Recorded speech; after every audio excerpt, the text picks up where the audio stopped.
porque pues yo fui el tercer intento fallido de ser un niño y me dediqué y mi objetivo era sacar adelante mis tres carreras, trabajar, tú era manejar la empresa familiar, que en este afán de yo querer agradarlos, yo estaba entrenándome. A los 21 años, sí, me secuestraron.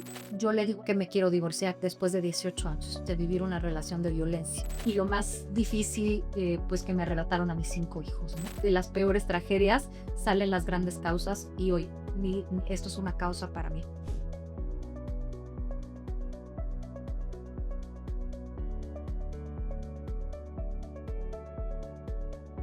Majas Chekaiban es una mujer que ha convertido el dolor en propósito.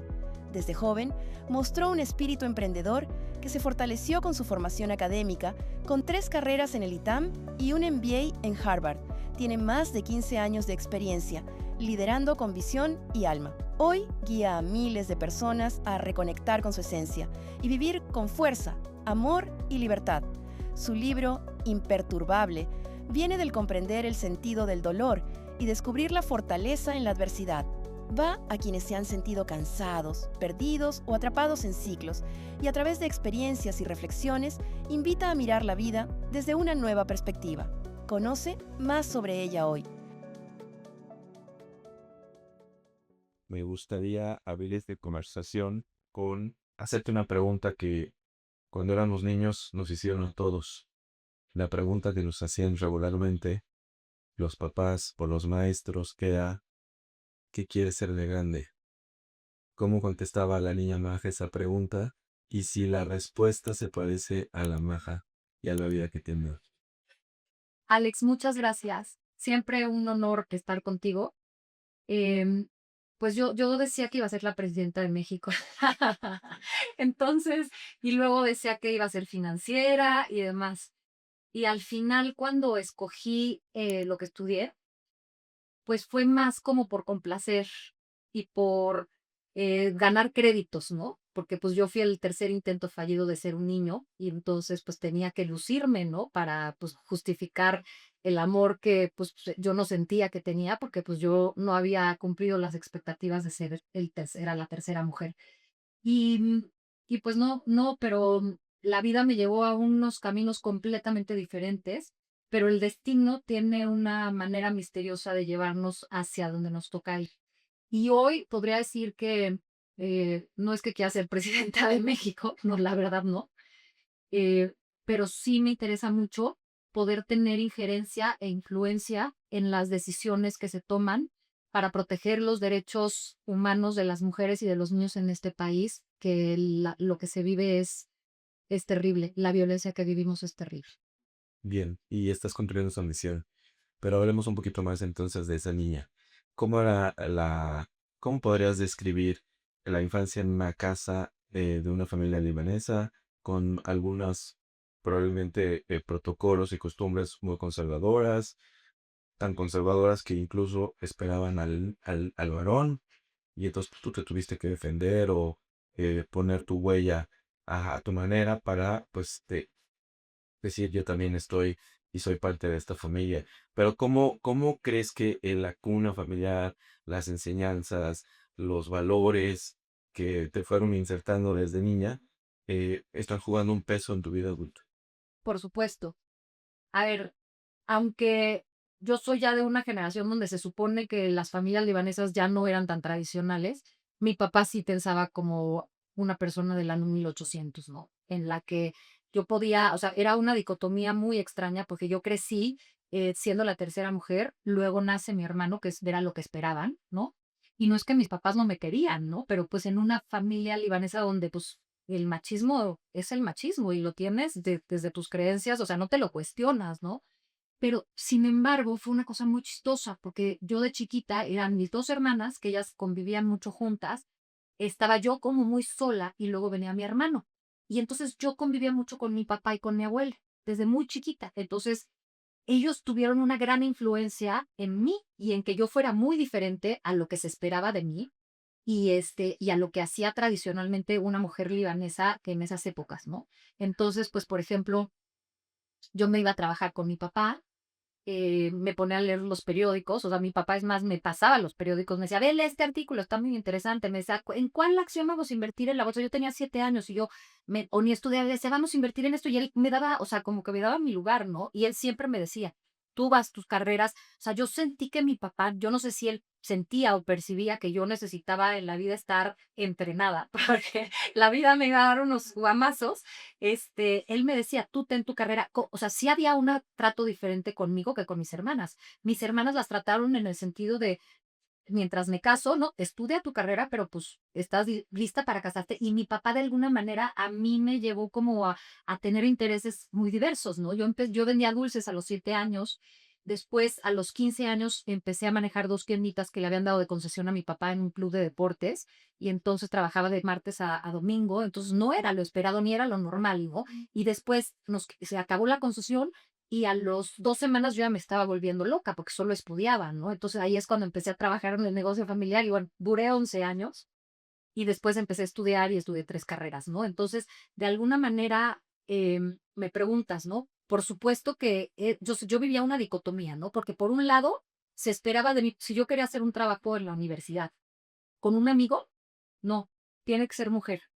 Pero empecé a trabajar muy chica y me tocaba ir mucho de viaje porque yo empecé desde abajo, Alex. Yo dije, yo voy a empezar, era una empresa de manufactura de ropa de mezclilla, y era de mi abuelo materno, y yo le dije, yo no voy a empezar con ningún privilegio, yo quiero empezar a coser. Entonces me empecé a meter en todas las áreas y me empezaba a dar cuenta de problemas que no se podían, no resolvían, y entonces sobre todo empezaron a tener clientes de Estados Unidos y no le resolvían. Entonces yo me empezaba a meter y decía, es que aquí está pasando esto. Entonces los americanos querían que yo atendiera las cuentas. Entonces muy chica empecé a viajar, a atender a los clientes americanos, y eso sí me dejaban, ¿no? Entonces era una dicotomía porque yo podía ir de viaje para ir a Newport News, que era una venta de catálogo en Virginia, para sus bodegas, a sus centros de distribución. Iba a atender a los de Walmart de Estados Unidos en Nueva York. O sea, iba a citas de negocio como una persona más grande de lo que era.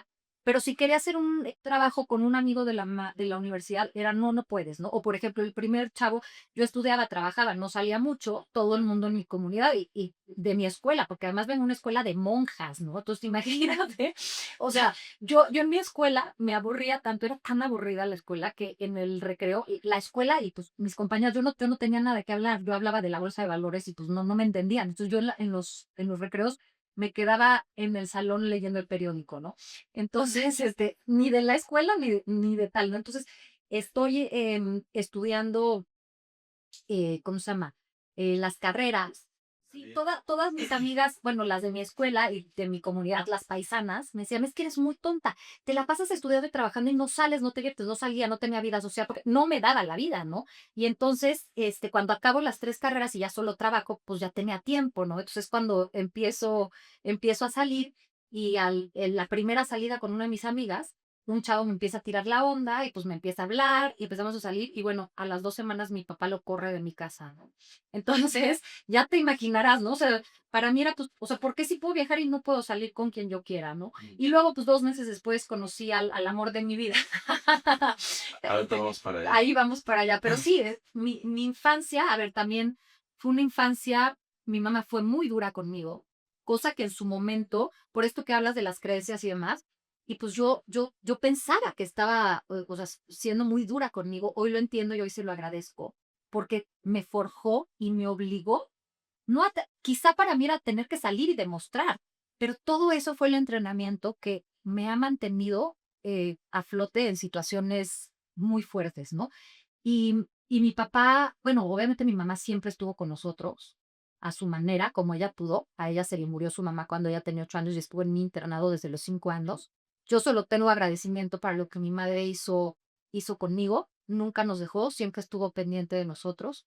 Y mi papá, un hombre muy cariñoso, con muy ideas muy tradicionales, pero también, como su mamá quedó viuda con 6 hijos a los 36 años, sin un peso y 6 hijos chiquitos en Acapulco, estaban volviendo a empezar porque habían perdido todo su dinero.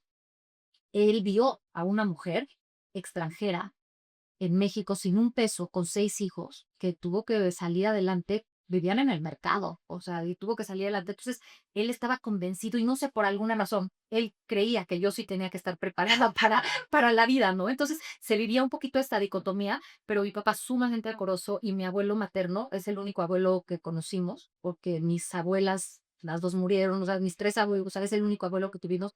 Fue un abuelo que siempre estuvo con nosotros, que todos los sábados estábamos en su casa, domingos. En ese sentido fue una infancia hermosa con mi abuelo y todo ese amor, todo ese cariño, todas esas costumbres libanesas que en algún momento yo rechazaba, porque yo veía que mis hermanas se casaron muy chicas y era, no vas a trabajar, no puedes salir de tu casa. Y yo decía, no, no, yo no quiero eso.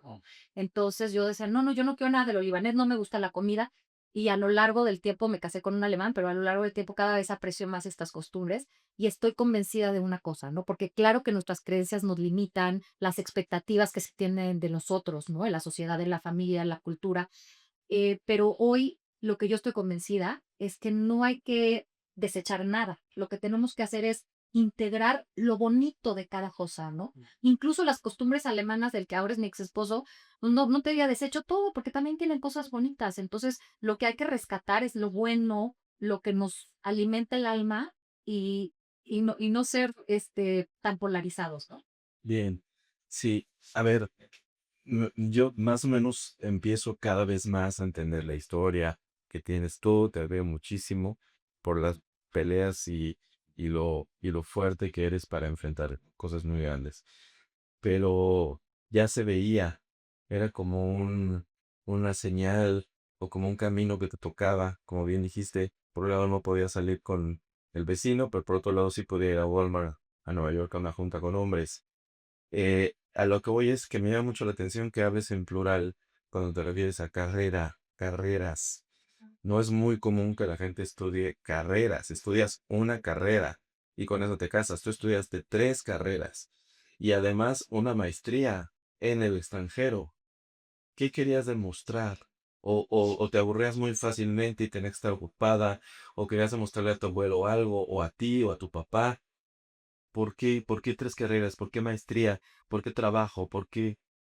A ver, yo siempre digo, y es el segundo capítulo del libro, el segundo cambio de paradigma es, cuando no haces consciente tu inconsciente, eso va a dirigir tu vida y lo vas a llamar destino. Porque yo no entendí por qué hasta mucho tiempo después. Para mí era una necesidad natural el tener que primero ganar dinero, porque empecé a ganar dinero desde los 7 años. Y segundo, yo quería entender, yo según yo iba a acabar manejando el negocio de la familia y después yo quería manejar una empresa de las Fortune 500, quería ser la CEO y entonces, pero yo decía, yo tengo que entender eh, todo cómo funciona. Entonces, primero empecé a estudiar una ingeniería industrial, pero como yo ya trabajaba, yo me daba cuenta que manejar una empresa no nada más era que sepas de procesos, o sea, entonces empiezo con ingeniería industrial y digo, está padrísima, era muy buena en los algoritmos, pero no voy a aprender mucho de finanzas, o sea, te dan lo básico. Entonces dije, no, me quiero cambiar a contaduría pública porque ahí me van a dar más la parte financiera, la de costos, ¿no? Y entonces fui a hablar con la directora de la carrera en el ITAMTES donde las estudié de contaduría pública y me dijo, pues a ver, vamos a empezar. Y le habla al director de la carrera de ingeniería y le dice, no, que no se cambia de carrera, es muy buena en algoritmos, no sé qué. Y pues una que pues no sabe decir que no. Y pues la verdad es que tampoco, o sea, siempre creo que proceso la información rápido y dije, no, no me va a costar trabajo. Qué bueno, estudio las dos, ¿no? Entonces hice mi plan de estudios. Si podías llevar 6 materias, pedía permiso para llevar 8. Hacía todos los veranos como 3 materias para poder adelantar y además hacía materias a título de suficiencia. Entonces yo estudiaba la materia por mi cuenta y nada más presentaba el examen, ¿no? Y después dije, oye, para la carrera de administración de empresas ya solo me falta lo de mercadotecnia, o sea, cosas muy, o sea, porque ya venía todas las economías de contaduría, toda la parte de procesos de ingeniería, entonces no me faltaban tantas materias. Dije, bueno, pues vamos a hacer las 3, ¿no? Y las acabé en 5 años y medio trabajando, ¿no? Pero bueno, después entendí, según yo lo hacía, a ver, además fue una época en la que yo me destrocé el metabolismo haciendo unas dietas ridículas, engordé un poquito, yo era muy, muy flaca, entonces me decían que era este, la Claudia Schiffer de los pobres. Es que pero no, llamaba mucho la atención por mi físico y de repente me empecé a engordar porque me destrocé el metabolismo y entonces ya no, o sea, yo me volví invisible, ¿no? Y yo me daba cuenta, y yo decía, es que una persona no puede depender de que por su físico, destaque, porque eso se acaba.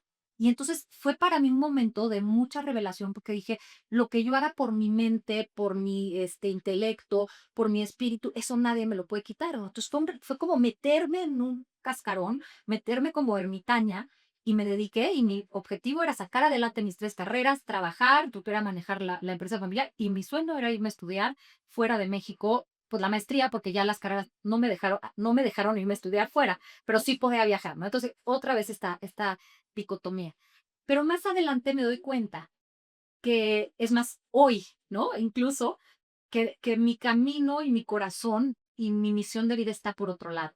La comunicación, el educar, el enseñar, el hacer libros, pero obviamente me doy cuenta que, pues, si hubiera yo decidido estudiar psicología, periodismo, pues, quizá no hubiera ganado muchos puntos con mi papá, con mi abuelo, con mi mamá. Yo quería que me admiraran, porque pues yo me sentía opacada, porque después de 4 años nace mi hermano y toda la atención se va con mi hermano.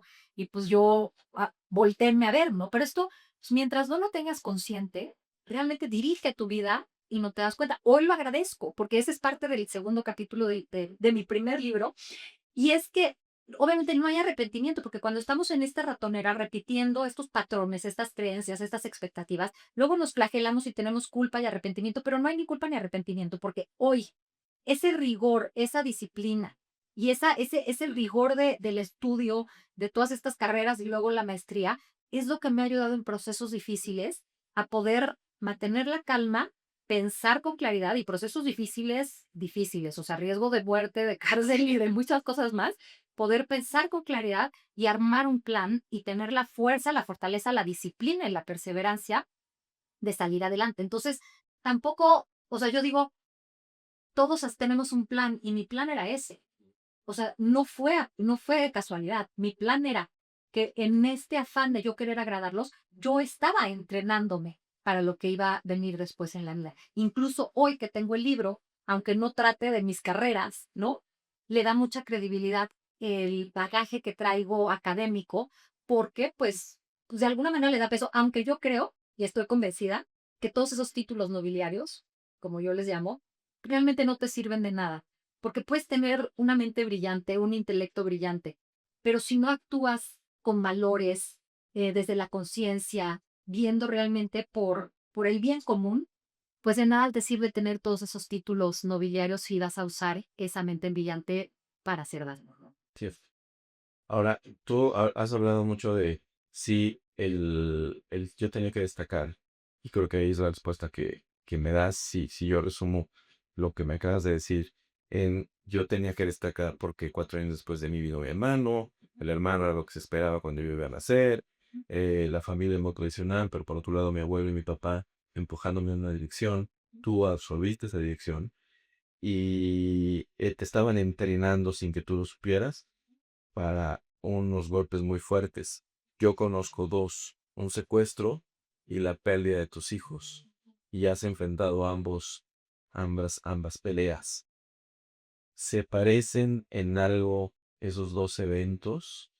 ¿Y las herramientas que te han ayudado a hacerles frente son las mismas? ¿Es más preparada con la pelea que tienes ahora que con la que tuviste en el secuestro hace algunos años?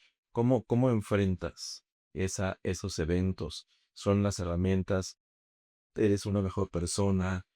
¿Cómo te enfrentas ante un secuestro y ante la pérdida de tus hijos? Me encanta la pregunta, porque yo siempre he dicho, así como he hablado de este entrenamiento, que todo lo que haces por tu mente, por tu intelecto, por tu espíritu, eso se queda contigo para siempre, ¿no?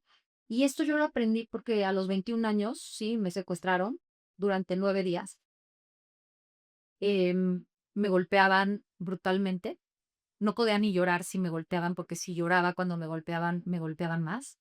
Yo era virgen, abusaron de mí, me dejaron embarazada y me quemaban los brazos, las compas. O sea, me regañan las psicólogas cuando les digo, es que mi secuestro fue muy violento. Y me dicen, Maca, ya de por sí un secuestro es violento, ¿no? O sea, así de normalizada tenemos la violencia, ¿no?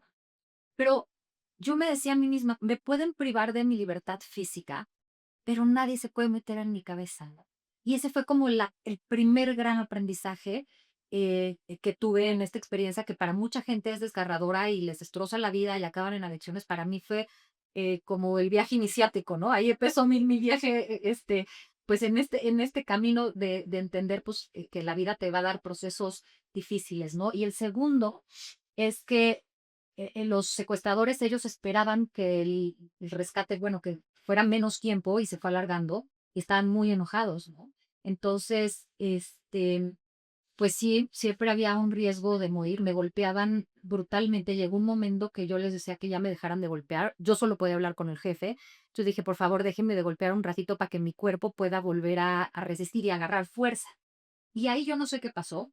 Yo, que creo en la espiritualidad y el alma, para mí, mi alma se disoció, o sea, se desprendió porque yo me veía desde arriba y fue como una manera, yo creo que de que mi cuerpo físico no sintiera, no sé si me siguieron golpeando o no.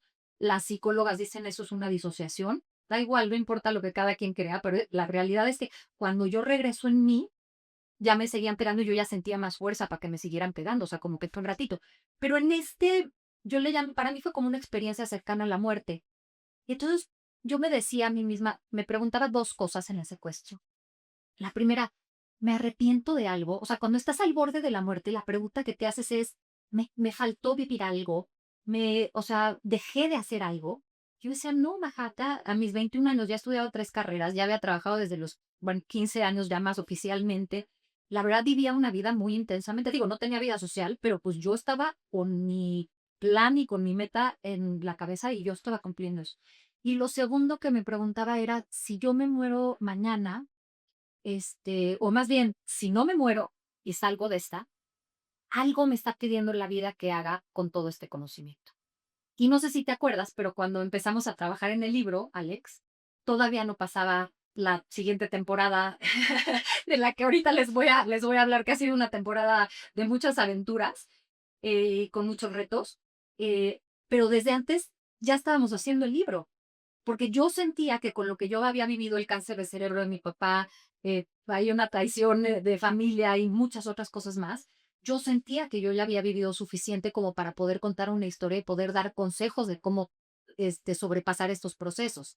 Y no contaba con que mientras estábamos empezando a escribir el libro, yo le digo a mi ahora ex esposo que me quiero divorciar después de 18 años de vivir una relación de violencia.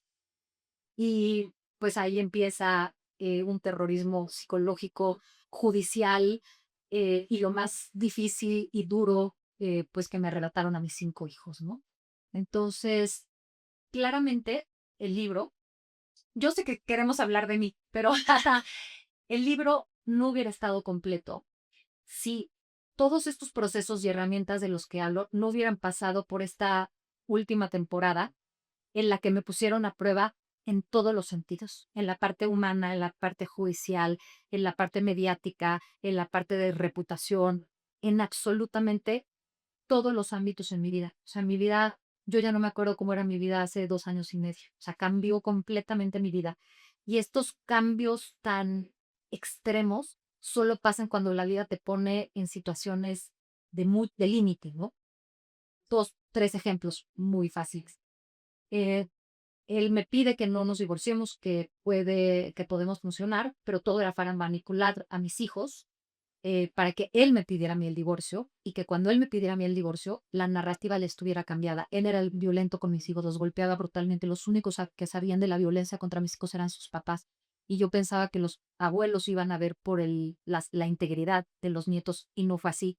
Y entonces cuando él le pide el divorcio, ya tengo a mis hijos completamente en contra mía, al grado que los mandaba a los 5 a golpearme tomando video para sacar fragmentos donde yo me estoy defendiendo de 5 niños altos para decir que la violenta era yo, denunciarme penalmente, hacer un operativo que secuestró a mis hijos de mi casa y los metió en un albergue donde los estuvieron maltratando para que mi papá pagara más dinero para poderlos sacar.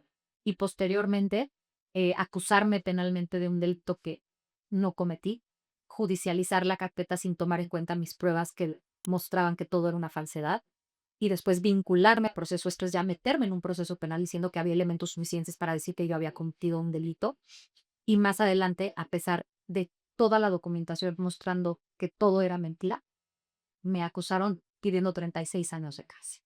Entonces, bueno, esto se los cuento así en resumen. Y bueno, para todo esto me separaron de mis hijos. Pasó 1 año, 7 meses antes de que los pudiera volver a ver. Hoy los veo supervisada porque ante el tribunal, media hora cada 15 días. Van súper agresivos en mi contra porque obviamente cuando hay una cosa que se llama interferencia parental. Existe, es la manipulación de los niños para ponerlos en contra de la madre. Pasa también del otro lado, pero bueno, en este caso fue el padre ponerlos en contra de la madre. Y pues es muy doloroso cuando estás siendo atacada y tus propios hijos están siendo usados como armas para lastimarte en donde más te duele. Pero lo más difícil de entender y de procesar es que el propio padre y los abuelos de unos niños sean capaces de hacerles tanto daño a ellos. Porque al final, pues yo soy adulta, sí, la violencia que sufrió es brutal, pero yo tengo mis herramientas y pues incluso el libro no estaría completo si no es porque hubiera pasado por estos procesos pues tan extremos. Creo que le da credibilidad y muestra que sí funciona lo que enseño en el libro, pero es difícil aceptar que un adulto se aproveche de la vulnerabilidad de unos niños. Y bueno, pues todo eso, además de lo que tú me preguntas, que son estas herramientas de las que habla en el libro, que creo que funcionan. Y si alguien tiene más herramientas, que me las diga y las integramos, ¿no? Porque yo no tengo toda la verdad, pero creo que tenemos un camino bastante bien trazado de cómo poder ver la vida para poder atravesar estos procesos. Y hoy me ha llevado a un camino en el que soy activista, en el que estoy haciendo protocolos con el Tribunal para la Violencia Vicaria para que los jueces que están cometiendo estas irregularidades como las que se cometieron en mi caso, haya un protocolo de cómo deben de actuar y si pasa lo que me hicieron a mí, tenga una manera de decir no siguieron el protocolo y poder evidenciar algo que ahorita está en el aire, ¿no? Em, pues escribí mi libro, me invitan mucho a dar conferencias y pláticas. Voy ahorita a un congreso de violencia vicaria en España con María Bestar, que hizo el documental de No estás loca. Entonces, pues la vida me ha llevado a Cosendeva al que no hubiera llegado y a pesar pues de todo el dolor, la tristeza, em, sobre todo la separación de mis hijos y pues la salud mental en la que están de mis hijos, no tengo más que agradecimiento porque pues de las peores tragedias salen las grandes causas y hoy además de querer recuperar a mis hijos, esto es una causa para mí.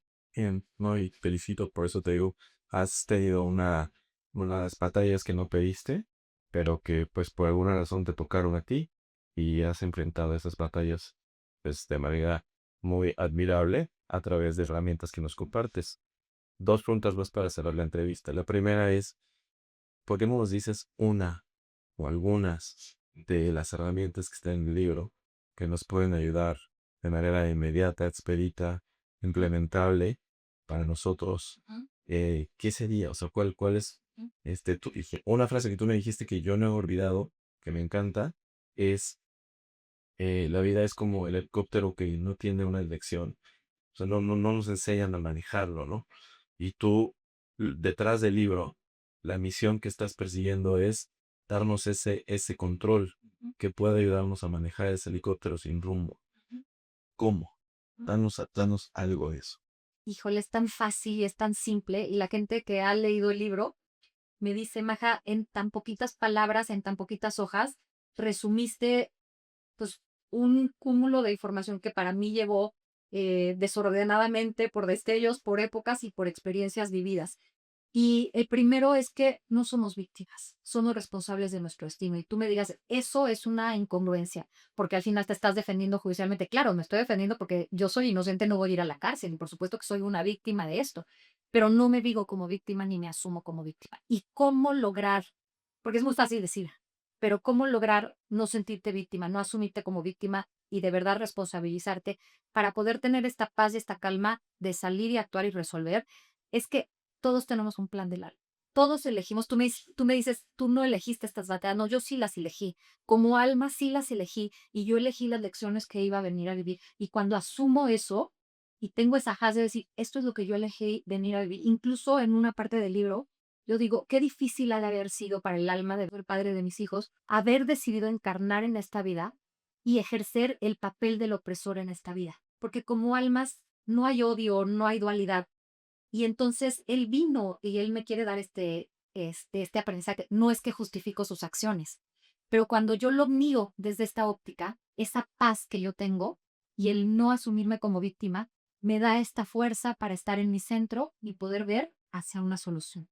Segundo, em, no tener culpa ni arrepentimiento de lo que vivimos o los errores que cometimos, porque todos esos errores y todas esas veces que estuvimos repitiendo lo mismo son los que nos dan estas herramientas, es el entrenamiento, ¿no? Yo le llamo, ¿no? Entonces, sin culpa y sin arrepentimiento. Entonces, imagínate, ya no eres víctima, ya no tienes culpa, no tienes arrepentimiento. Obviamente en el libro está más expandido, pero por dar un ejemplo. Y lo más importante, para mí esto es como la clave que cada vez que me dicen, dime algo de tu libro, esto es lo que les digo, ¿no? Y es primero, es cuando te enfrentas a una situación difícil, te vas a hacer la siguiente pregunta. ¿Qué es lo peor que me puede pasar? ¿Cuál es tu peor escenario? Entonces, por ejemplo, ¿no? Pues la mía, ir a la cárcel, ¿no? Me acusaron de que soy parte de una red de extorsión y me giraron órdenes de aprehensión, me tuve que ir del país, aunque firmaba cada mes, entonces tenía que regresar, ¿no? Entonces, ir a la cárcel, ¿no? El segundo es, voy a asumir que ese es mi peor escenario posible, porque si lo traigo y lo traigo y eso me tiene nerviosa, ok, puedo ir a la cárcel, ya, voy a vivir con eso, llego a la calma, es el camino hacia la serenidad. Y la tercera pregunta es, ¿qué puedo hacer para mejorar el peor escenario posible y tratar de buscar soluciones? Entonces ahí ya me pongo a pensar y digo, a ver, me voy a juntar con colectivas, voy a hablar con la secretaria de la mujer, hacerle una carta a la presidenta y entonces empiezo a buscar alternativas, opciones, soluciones. Y hoy te puedo decir, yo tengo un plan. Si me meten a la cárcel, yo ya sé a qué personas se le tiene que avisar, a mis amigas de las colectivas, para que hagan, o sea, ya tengo mi plan. Entonces vivo con mucha tranquilidad, porque yo ya sé que me pueden meter a la cárcel, pero también ya sé cómo voy a salir. Y no solamente eso, también ya sé qué voy a hacer en mi tiempo adentro de la cárcel, ¿no? Voy a enseñarles emprendimiento a mis compañeras, nos vamos a poner a bailar. O sea, hay que tomarse la vida así, ¿no? Pero el encontrar el peor escenario posible, ya no puedes estar peor que eso. Y luego hay otra pregunta que esa, es una cosa que yo le agrego, porque estas preguntas son parte es alguien que Dale Carnegie lo publicó, ¿no? No es algo mío. Pero yo sí le agrego una cuarta pregunta. Y esa cuarta pregunta es, ¿esto está bajo mi control? ¿Sí o no? Si no está bajo mi control, eso no me va a quitar el sueño porque no puedo hacer nada al respecto y preocuparme no me va a ayudar a solucionarlo. Al contrario, nada más me va a preocupar, me va a alterar y no voy a tener la cabeza fría y centrada para resolver. ¿Está bajo mi control? Sí, ocúpate. Y ahí es donde yo digo, disciplina, esfuerzo, ponerse a trabajar, hablar con especialistas, buscar abogados, colectivas, red de apoyo y ponerte pues a solucionar y a trabajar, ¿no? Muy bien. Maja, maravilloso. Para cerrar la entrevista, quisiera que pensaras en esa niña de 7 años que vendía dulces, que trabajó desde muy pequeña para hacerse soberana de su lugar dentro de su familia y después estudió 3 carreras, una maestra en Harvard, quería ser CEO y ella tiene una visión completamente diferente. ¿Qué le dirías a esa niña de 7 años? Pues yo creo que esa niña de 7 años vivía con una tristeza y desde el victimismo, porque no entendía que detrás de eso que estaba viviendo había todo un plan trazado. Si yo pudiera hablar con esa niña de 7 años, le diría que se tome la vida con calma, que no se tome las cosas a pecho, que nada es personal, que todo lo que vivimos tiene un sentido y que lo va a ir descubriendo a lo largo de la vida. Es más, Alex, yo lo menciono en mi libro y yo creo que todas estas herramientas o esta forma de ver la vida nos las deberían enseñar desde la escuela, porque nos enseñan matemáticas, nos enseñan física, química, que digo, claro, maravilloso, pero también tenemos al chat GPT, ¿no? Y también tenemos al señor Google, ¿no? Y le podemos preguntar todo eso, pero no nos enseñan estas herramientas para lidiar en la vida con lo que nos toca vivir, porque no podemos perder de vista que somos almas encarnadas en un cuerpo teniendo una experiencia terrenal y que obviamente si no tuviéramos como meta tener estas lecciones y esta evolución, pues mejor nos quedamos como almas donde no existe la dualidad, donde todo es perfecto, donde todo es amor. Y entonces ya que nos toca encarnar, que como almas encarnadas viviendo una vida terrenal en este planeta Tierra, que es nuestra escuela, esta escuela de las almas, que les enseñemos a todas estas niñas, niños, desde chicos, ¿para qué estamos aquí? Que la vida tenga ese sentido que no le encontramos hasta ya la vida, ¿no? Nos pasamos toda la vida aprendiendo a vivir. Entonces, el objetivo de este libro y el objetivo de mi vida es enseñarle, pues, a la gente, a las almas, pues, cómo se vive la vida para tener una vida mucho más libre, mucho más serena desde chicos.